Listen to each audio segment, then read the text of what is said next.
With me now in the studio is Labour councillor Tracey Simpson-Laing, who is the deputy leader of the City of York Council. Thanks for coming in. Good morning. Good morning, Adam. You want people... I thought you said Alan.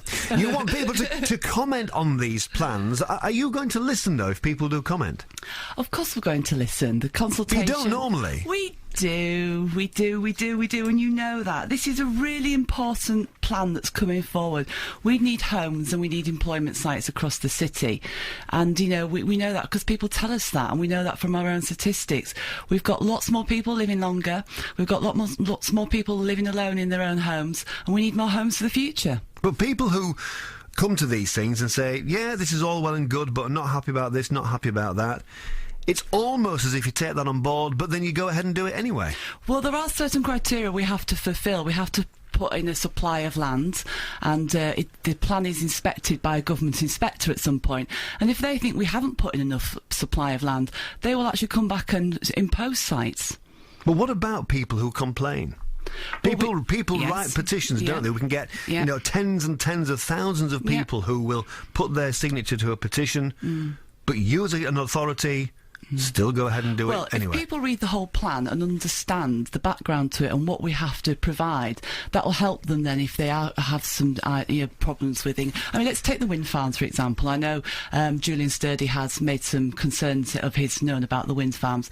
Now, the plan actually drawings have lots of wind farms all over the place. We are not going to have all those wind farms. The landowners who own that land said, we're actually quite willing to have a wind farm on our land be considered. And that's what the plan's about. You mentioned Julian Sturdy. He's a Conservative MP for York Outer. He is concerned. He's been quoted as saying, so far, I don't believe the council have been giving residents the all-important information they need, and I'm really disappointed with their efforts to date. And this you can couple up with residents in villages like Dunnington, about proposed travellers' pitches. They're not happy about that.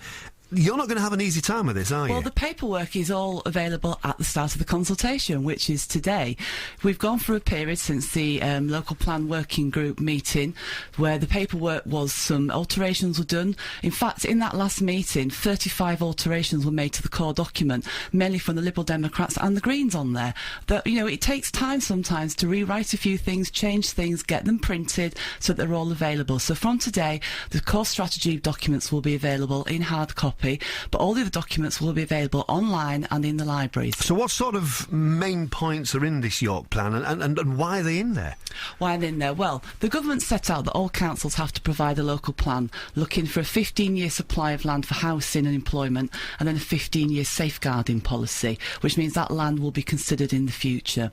All the brownfield sites that were in the previous different versions of the plan are in there, but they are not going to provide the housing and employment that we need unless we build things 6 stories high. It's all top-level planning at the moment, isn't it? Isn't it better for people to have their say when you get more specific detail, maybe possibly when planning applications go in? Well, the planning applications on some of these sites could be 15 years away. I mean, that's the whole thing about this. You have to put in a supply.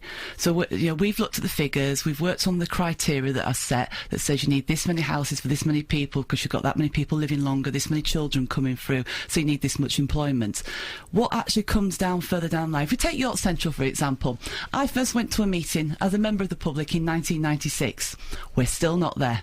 You know, that's how long a site can take to bring forward if it's got complications. And what about travellers' sites? Because these are controversial. We know what's happening in Dunnington and the opposition to a site there. Where are you going to eventually put these? Because it's got to be said, people don't want them in their backyard. Well, again, I have to say, I have asked Julian Sturdy to meet me to discuss some of the language that has been used around this, and he has refused to meet myself and Councillor Alexander, and I'm very sad about that. And I hope if you're listening again this morning, Julian, that you will come and meet us about this. Those sites were put forward by the landowners. We did not choose those sites. But where are they? They're the 6 sites that have been talked about. Where are they? At Dunnington. Yeah. We've got the extension at Oswaldwick, which I know obviously Councillor Waters has made comments about. We've got the Show People's site at Napton, which is a completely different thing. It's not a travellers' site.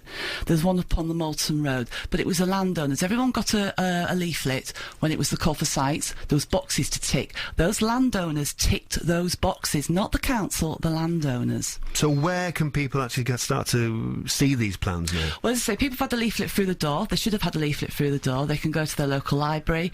There will be hard copies of the main documents, but there's probably about 3 or 4 foot of paperwork, and so a lot of that is available on the computers there, but there is also online all the time, and there's going to be meetings across the city which were in the leaflet that was gone out to people's houses. OK, thanks for that this morning. Labour councillor Tracey Simpson-Laing, Deputy Leader of the City of York Council.